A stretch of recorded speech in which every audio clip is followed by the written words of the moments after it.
একটু কল্পনা করুন, এমন একটি দিন যখন আপনার মাথার মাত্র 1 মাইল অপরে থাকবে সূর্য, চারদিকে কোনো বাড়িঘর নেই, কোনো গাছপালা নেই, ছায়া দেওয়ার মতো একটি পাতাও কোথাও অবশিষ্ট নেই। প্রচণ্ড উত্তাপে মানুষের মগজ টকবক করে ফুটতে থাকবে। মানুষ নিজের পাপের পরিমাণ অনুযায়ী নিজের ঘামের সাগরে হাবুডুবু খাবে। কেউ গোড়ালি পর্যন্ত, কেউ হাঁটু পর্যন্ত, আর কেউ বুক পর্যন্ত ঘামের সাগরে নিমজ্জিত হয়ে চিৎকার করতে থাকবে। সেই কঠিন, ভয়াবহ এবং রুদ্ধশ্বাস মুহূর্তে যখন প্রতিটি মানুষ নফসি নফসি বলে চিৎকার করবে, ঠিক তখন হঠাৎ একটি ঘোষণা আসবে। একদল মানুষকে ডেকে আল্লাহর আরশের নিচে ভিআইপি মর্যাদা দিয়ে ছায়া দেওয়া হবে, যেখানে আল্লাহর আরশের ছায়া ছাড়া আর কোনো ছায়াই থাকবে না। আপনি কি জানেন সেই সৌভাগ্যবান মানুষগুলো কারা? আজকের এই আধুনিক যুগের শত ফেতনার মাঝে দাঁড়িয়েও কি আপনি সেই 7টি দলের একটিতে নিজের নাম লেখাতে পেরেছেন? আসুন, আজ আমরা কোনো গল্প বা কাল্পনিক কাহিনী নয়, বরং সরাসরি রাসূলুল্লাহ সাল্লাল্লাহু আলাইহি ওয়াসাল্লামের মুখনিসৃত সহিহ হাদিসের আলোতে জেনে নিই সেই 7 শ্রেণীর মানুষের পরিচয়। ভিডিওর প্রতিটি সেকেন্ড আজ আপনাকে নিজের আমলনামা নিয়ে নতুন করে ভাবতে বাধ্য করবে, বিশেষ করে শেষ শ্রেণীর মানুষের বৈশিষ্ট্যটি, যা আজকের যুগে অর্জন করা সবচেয়ে কঠিন অথচ সবচেয়ে বেশি দরকারি। ইসলামের ইতিহাসে মানবজাতির মুক্তির সনদ হিসেবে অসংখ্য হাদিস বর্ণিত হয়েছে। তার মধ্যে কিয়ামতের মাঠের নিরাপত্তা সংক্রান্ত সবচেয়ে বিখ্যাত এবং সর্বসম্মত হাদিসটি বর্ণিত হয়েছে সহিহ বুখারী ও সহিহ মুসলিম শরীফে।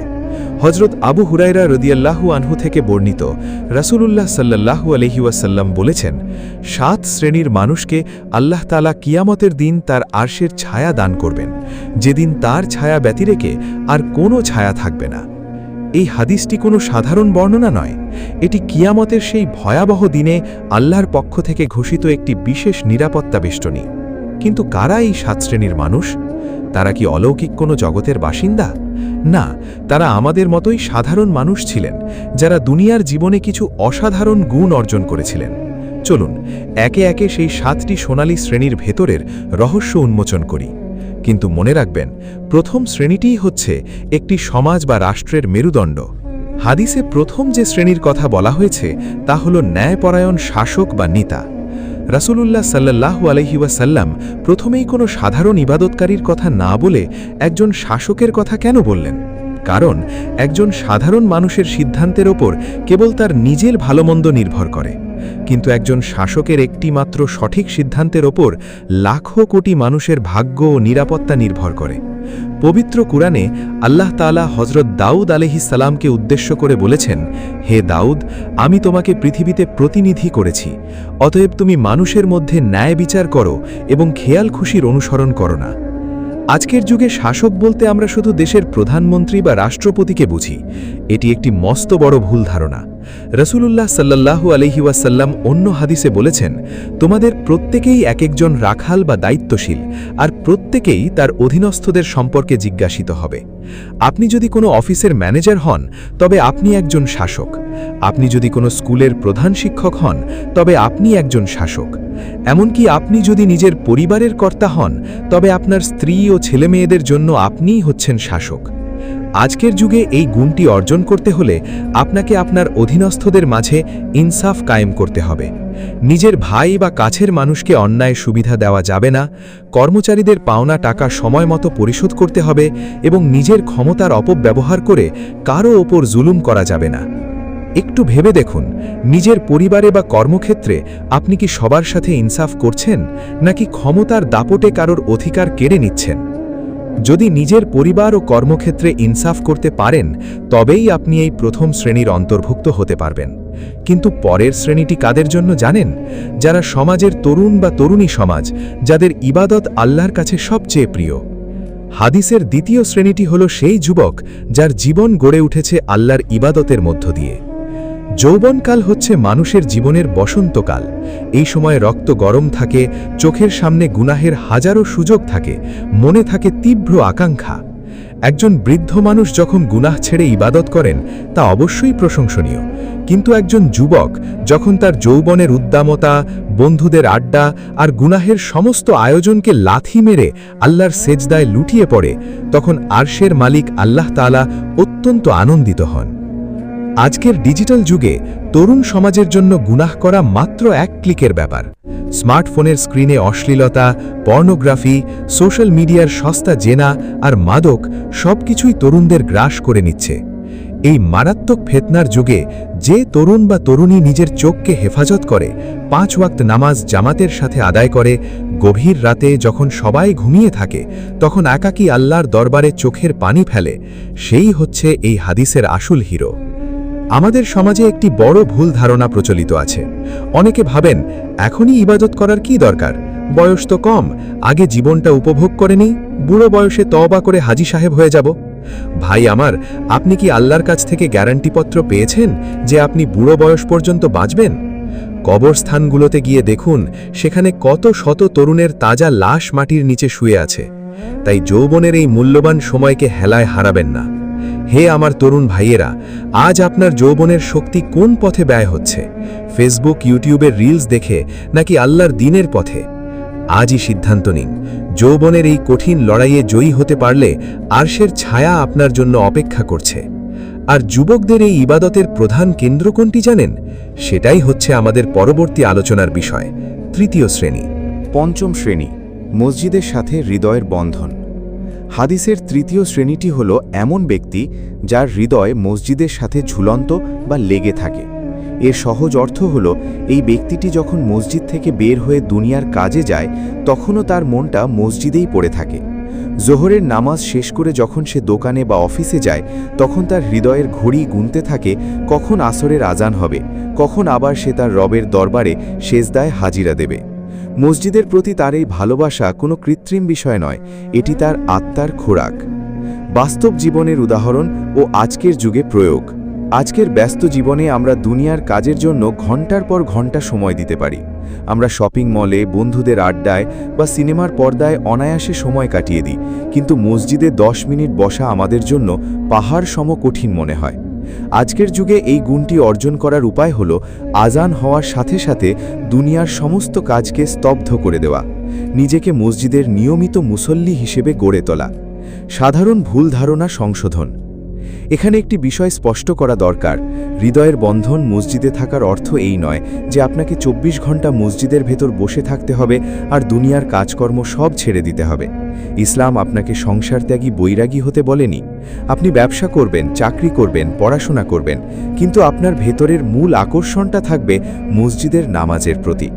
পবিত্র কোরআনে আল্লাহ তাআলা এই শ্রেণীর মানুষের প্রশংসা করে বলেছেন, সেই সব মানুষ যাদের ব্যবসা বাণিজ্য এবং ক্রয় বিক্রয় আল্লাহর স্মরণ থেকে, নামাজ কায়েম করা থেকে এবং জাকাত প্রদান করা থেকে গাফেল রাখতে পারে না। একটু বুকে হাত দিয়ে বলুন তো, আজানের শব্দ শোনার পর আমাদের হৃদয়ে কি ব্যাকুলতা তৈরি হয়, নাকি আমরা বলি ধুর, এখনই আজান দিয়ে দিল? মসজিদের সাথে এই প্রেমের সম্পর্ক তৈরি করতে পারলে কিয়ামতের দিন সেই উত্তপ্ত মাঠে আপনি শান্তিতে থাকবেন। কিন্তু শুধু আল্লাহর ঘরের সাথেই নয়, আল্লাহর বান্দাদের সাথেও আমাদের একটি বিশেষ সম্পর্ক তৈরি করতে হবে, যা আরশের ছায়া পাওয়ার চতুর্থ মাধ্যম। ষষ্ঠ, চতুর্থ শ্রেণী, আল্লাহর সন্তুষ্টির উদ্দেশ্যে ভালোবাসা। হাদিসের চতুর্থ শ্রেণীটি হল এমন দুই ব্যক্তি যারা একমাত্র আল্লাহর সন্তুষ্টির উদ্দেশ্যে একে অপরকে ভালোবাসে। এই ভালোবাসার ওপর ভিত্তি করেই তারা একত্রিত হয় এবং এর ওপর ভিত্তি করেই তারা পৃথক হয়। দুনিয়ার বুকে আমাদের কত শত বন্ধু থাকে, কিন্তু সেই বন্ধুত্বের পেছনে কোনো না কোনো স্বার্থ লুকিয়ে থাকে, হয় ব্যবসার স্বার্থ, না হয় ক্ষমতার স্বার্থ, অথবা সে বিনোদনের স্বার্থ। কিন্তু এই বিশেষ শ্রেণীর মানুষ দুটির মাঝে কোনো দুনিয়াবী স্বার্থের লেনদেন থাকে না। একজন অন্যজনকে ভালোবাসে স্রেফ এই কারণে যে সে আল্লাহকে ভালোবাসে, সে 5 ওয়াক্ত নামাজ পড়ে, সে একজন ভালো মুসলিম। বাস্তব জীবনের উদাহরণ ও আজকের যুগে প্রয়োগ। আজকের স্বার্থপর সমাজে এমন বন্ধু খুঁজে পাওয়া ভার যে আপনাকে আল্লাহর কথা মনে করিয়ে দেবে। আজকের যুগে এই গুণটি অর্জন করতে হলে আপনাকে আপনার বন্ধু নির্বাচন প্রক্রিয়ায় পরিবর্তন আনতে হবে। এমন মানুষের সাথে বন্ধুত্ব করুন যে আপনাকে ফজরের নামাজের সময় ফোন করে জাগিয়ে দেবে, যখন আপনি কোনো গুনাহের কাজ করতে যাবেন তখন সে বুক দিয়ে আপনাকে আঙলে ধরবে এবং বলবে, বন্ধু, এই কাজটা করো না, আল্লাহ নারাজ হবেন। তারা যখন একসাথে বসে তখন দুনিয়ার গীবত বা পরনিন্দা করে না, বরং দ্বীনের আলোচনা করে। আবার যখন তারা একে অপরের থেকে বিদায় নেয় তখনও তাদের অন্তরে একে অপরের জন্য দোয়ার অনুভূতি থাকে। আপনার বন্ধুদের তালিকার দিকে একটু তাকিয়ে দেখুন তো, তারা কি আপনাকে জান্নাতের দিকে টেনে নিয়ে যাচ্ছে নাকি জাহান্নামের অন্ধকারের দিকে ঠেলে দিচ্ছে? যদি আপনার জীবনে এমন একজন দ্বীনী ভাই বা বন্ধু থাকে তাহলে তাকে শক্ত করে ধরে রাখুন, কারণ আপনাদের এই নিঃস্বার্থ ভালোবাসাই আপনাদের দুজনকে কিয়ামতের দিন আরশের নিচে একসাথে দাঁড় করিয়ে দেবে। তবে এর পরের শ্রেণীটি যে পরীক্ষার কথা বলে তা প্রতিটি পুরুষের ঈমানের সবচেয়ে বড় পরীক্ষা। সপ্তম, রূপবতী নারীর প্রলোভন প্রত্যাখ্যানকারী। হাদিসের পঞ্চম শ্রেণীটি হল এমন ব্যক্তি যাকে কোনো উচ্চ বংশীয় এবং রূপবতী নারী কুপ্রস্তাব দেয় বা ব্যভিচারের আহ্বান জানায়, তখন সে পরিষ্কার ভাষায় বলে দেয়, আমি অবশ্যই আল্লাহকে ভয় করি। এটি কোনো সাধারণ পরীক্ষা নয়। হজরত ইউসুফ আলাইহিস সালামের জীবনের সেই ঐতিহাসিক পরীক্ষার কথা মনে করুন। যখন ঘরের সমস্ত দরজা বন্ধ ছিল, মিশরের আজিজের স্ত্রী জুলাইখা তাকে প্রলোভন দেখিয়েছিল, তখন ইউসুফ আলাইহিস সালাম বলেছিলেন, আমি আল্লাহর আশ্রয় প্রার্থনা করছি। একজন পুরুষের সামনে যখন একজন সুন্দরী এবং ক্ষমতাবান নারী নিজে থেকে গুনাহের প্রস্তাব নিয়ে আসে, যেখানে লোকলজ্জার কোনো ভয় থাকে না, সেখানে নিজেকে ধরে রাখা কেবল তখনই সম্ভব যখন অন্তরের গভীরে আল্লাহর ভয় পাহাড়ের মতো অটল থাকে। বাস্তব জীবনের উদাহরণ ও আজকের যুগে প্রয়োগ। আজকের যুগের প্রেক্ষাপটে এই হাদিসের পরিধি আরও ব্যাপক। আজ কোনো পুরুষকে গুনাহের জন্য ঘরের বাইরে যেতে হয় না। সোশ্যাল মিডিয়ার ইনবক্সে, মেসেঞ্জারে বা ডেটিং অ্যাপসের মাধ্যমে প্রতিদিন তরুণ তরুণীরা একে অপরকে গুনাহের দিকে আহ্বান জানাচ্ছে। কর্পোরেট লাইফে বা শিক্ষা প্রতিষ্ঠানে একাকিত্ব বা ফ্রি মিক্সিংয়ের সুযোগ নিয়ে যখন কোনো নারী বা পুরুষ অনৈতিক সম্পর্কের দিকে এগিয়ে যায়, তখন যে ব্যক্তি নিজের কেরিয়ার বা সাময়িক আনন্দের কথা চিন্তা না করে স্রেফ আল্লাহর ভয় নিজেকে গুটিয়ে নেয় এবং বলে, আমি আমার আল্লাহকে ভয় করি, সেই এই আরশের ছাড়ার হকদার। পবিত্র কোরআনে আল্লাহ তাআলা এই গুণটির অবধারিত পুরস্কার ঘোষণা করে বলেছেন, আর যে ব্যক্তি তার রবের সামনে দাঁড়ানোকে ভয় করেছে আর নিজেকে কুপ্রবৃত্তি থেকে বিরত রেখেছে, নিশ্চয়ই জান্নাতি হবে তার আবাসন। একটু বুকে হাত দিয়ে বলুন তো, মাঝরাতে যখন আপনি আপনার রুমের দরজা বন্ধ করে স্মার্টফোনটি হাতে নেন, যখন কেউ আপনাকে দেখছে না, তখন কি আপনার অন্তরে এই ভয়টি জাগ্রত হয় যে আমার আল্লাহ আমাকে দেখছেন? যদি সেই মুহূর্তে আপনি ফোনটি বন্ধ করে দিতে পারেন, তাহলে আপনিও এই মহান উপাধির অধিকারী হতে পারবেন। কিন্তু আল্লাহর ভয় যেমন অন্তরে গোপন রাখতে হয়, তেমনি নিজের দান সদকাকেও গোপন রাখার এক অদ্ভুত ইবাদতের কথা এসেছে ষষ্ঠ শ্রেণীতে। অষ্টম, গোপনে দানকারী। হাদিসের ষষ্ঠ শ্রেণীটি হল এমন ব্যক্তি যে এত গোপনে দান করে যে তার ডান হাত কি খরচ করল তার বাম হাতও তা জানতে পারে না। ডান হাত আর বাম হাত আমাদের শরীরের এত কাছাকাছি থাকে, অথচ এক হাতের খবর অন্য হাত পায় না। এর দ্বারা বোঝানো হয়েছে দানের চরম গোপনীয়তা।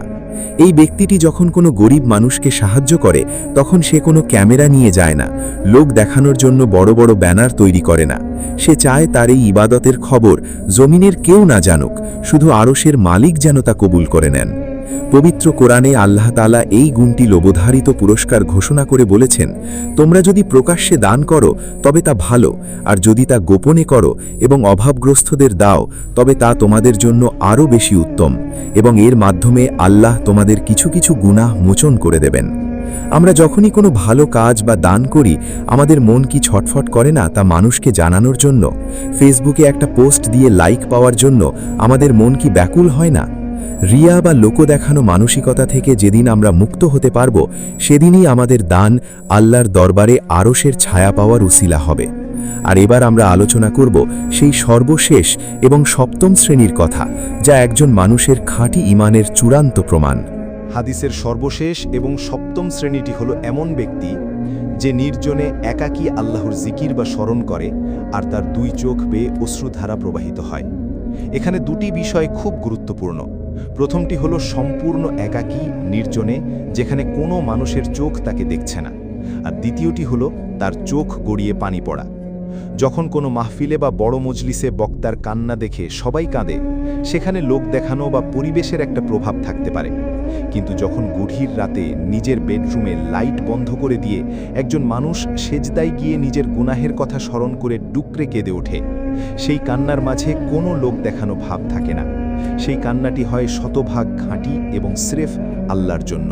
আজকের যুগে কিভাবে এই গুণ অর্জন করা যায়? আজকের কোলাহলপূর্ণ যুগে আমরা কখনো একাকী হতে পারি না। আমরা যখনই একটু অবসর সময় থাকে, আমরা ফোনের স্ক্রিনে বুঁদ হয়ে যাই। একাকী আল্লাহর সামনে দাঁড়ানোর সময় আমাদের হয় না। এই গুণটি অর্জন করতে হলে আপনাকে প্রতিদিন অন্তত 10টি মিনিট সময় বের করতে হবে। গভীর রাতে যখন চারদিক নিস্তব্ধ হয়ে যায়, তখন জায়নামাজে বসে একটু ভাবুন, আমি কত গুনাহ করেছি, আমার আল্লাহ আমাকে কত নিয়ামত দিয়েছেন, অথচ আমি কত বড় নাফরমানি করেছি। যদি আজ রাতে আমার মৃত্যু হয়ে যায়, তবে আমি আল্লাহর সামনে কি মুখ দেখাবো? এই ভাবনাগুলো যখন আপনার হৃদয়ে নাড়া দেবে, তখন আপনার চোখ দিয়ে আপনা আপনি অশ্রু গড়িয়ে পড়বে। রাসূলুল্লাহ সাল্লাল্লাহু আলাইহি ওয়াসাল্লাম বলেছেন, দুটি চোখকে জাহান্নামের আগুন কখনো স্পর্শ করবে না। তার মধ্যে একটি হলো সেই চোখ যা আল্লাহর ভয়ে অশ্রু বিসর্জন দেয়। শেষ কবে আপনি একাকী ঘরে বসে আল্লাহর ভয়ে কেঁদেছিলেন? নাকি আমাদের চোখ দিয়ে শুধু দুনিয়ার কোনো কষ্ট বা সিনেমার আবেগ দেখে পানি বের হয়? যদি আপনার চোখ আল্লাহর ভয়ে কাঁদতে পারে, তবে জেনে রাখুন, কিয়ামতের সেই কঠিন দিনে আপনার এই চোখের পানি আপনার জন্য আল্লাহর আরশের শীতল ছায়া নিশ্চিত করবে। আমার প্রিয় দ্বীনী ভাইয়েরা এবং বোনেরা, আমরা এতক্ষণ সহিহ হাদিসের আলোতে সেই 7 শ্রেণীর মানুষের বৈশিষ্ট্যগুলো জানলাম। 1. ন্যায়পরায়ণ শাসক। 2. ইবাদতগুজার যুবক। 3. মসজিদের সাথে যুক্ত হৃদয়। 4. আল্লাহর জন্য পারস্পরিক ভালোবাসা। 5. প্রলোভন প্রত্যাখ্যানকারী চরিত্রবান ব্যক্তি। 6. গোপন দানকারী। 7. একাকী চোখের পানি ফেলা ইবাদতকারী। এবার আসুন আমরা ভিডিওর একেবারে শেষ প্রান্তে দাঁড়িয়ে একটু আত্মসমালোচনা করি। এই 7টি শ্রেণীর কোনো একটিতেও কি আমাদের নাম আছে? আমরা যদি আজই মারা যাই, তবে কিয়ামতের দিন আমাদের হাসর কার সাথে হবে? আমরা কি এখনও দুনিয়ার মোহ, সামাজিক যোগাযোগ মাধ্যমের সস্তা আকর্ষণ আর গুনাহের সাগরে ডুবে থাকব? আল্লাহর আরশের ছায়া কোনো সস্তা জিনিস নয়। এর জন্য দুনিয়ার জীবনে কিছু ত্যাগ স্বীকার করতে হবে, প্রবৃত্তির সাথে লড়াই করতে হবে। আজ এই মুহূর্তেই সুযোগ আছে। আমাদের নিঃশ্বাস যতক্ষণ চলছে, তওবার দরজা ততক্ষণ খোলা আছে। হে আমাদের পরম দয়ালু আল্লাহ, আমরা অত্যন্ত গুনাহগার, আমরা অত্যন্ত দুর্বল। দুনিয়ার মোহে পড়ে আমরা আপনার কত শত হুকুম অমান্য করেছি। হে আল্লাহ, কিয়ামতের সেই কঠিন ও ভয়াবহ দিনে, যেদিন আপনার আরশের ছায়া ছাড়া আর কোনো ছায়াই থাকবে না, সেই দিন আপনি আমাদের অপদস্থ করবেন না। হে আরশের মালিক, আমাদের এই 7 শ্রেণীর যে কোনো একটির গুণ অন্তত নিখুঁতভাবে অর্জন করার তৌফিক দান করুন। আমাদের যুবকদের চরিত্রকে হেফাজত করুন, আমাদের অন্তরকে মসজিদের সাথে জুড়ে দিন, আমাদের চোখ দুটিকে আপনার ভয়ে কান্নার তৌফিক দান করুন, আমাদের তওবা কবুল করুন এবং শেষ নিঃশ্বাস ত্যাগ করার আগে খাঁটি মুমিন হওয়ার তৌফিক দান করুন। আমিন ইয়া রব্বাল আলামিন। প্রিয় দর্শক, আজকের এই আলোচনাটি যদি আপনার অন্তরে বিন্দুমাত্র আলোড়ন সৃষ্টি করে থাকে, তবে এটি অন্য ভাইদের মাঝে ছড়িয়ে দিন। হতে পারে আপনার একটি শেয়ারের উসিলায় কোনো একজন যুবক গুনাহের পথ ছেড়ে আল্লাহর সেজদায় ফিরে আসবে, আর তার উসিলায় আল্লাহ আপনাকেও কিয়ামতের দিন আরশের ছায়ায় স্থান দেবেন। কমেন্ট সেকশনে আপনার অনুভূতি এবং কোন গুণটি আপনি আজ থেকে নিজের জীবনে বাস্তবায়ন করতে চান তা অবশ্যই জানাবেন। দেখা হবে আগামী কোনো গুরুত্বপূর্ণ ইসলামিক ভিডিওতে। ততক্ষণ পর্যন্ত আল্লাহ তাআলা আপনাদের সবাইকে ভালো রাখুন, সুস্থ রাখুন এবং ঈমানের ওপর অবিচল রাখুন। আসসালামু আলাইকুম ওয়া রাহমাতুল্লাহি ওয়া বারাকাতুহু।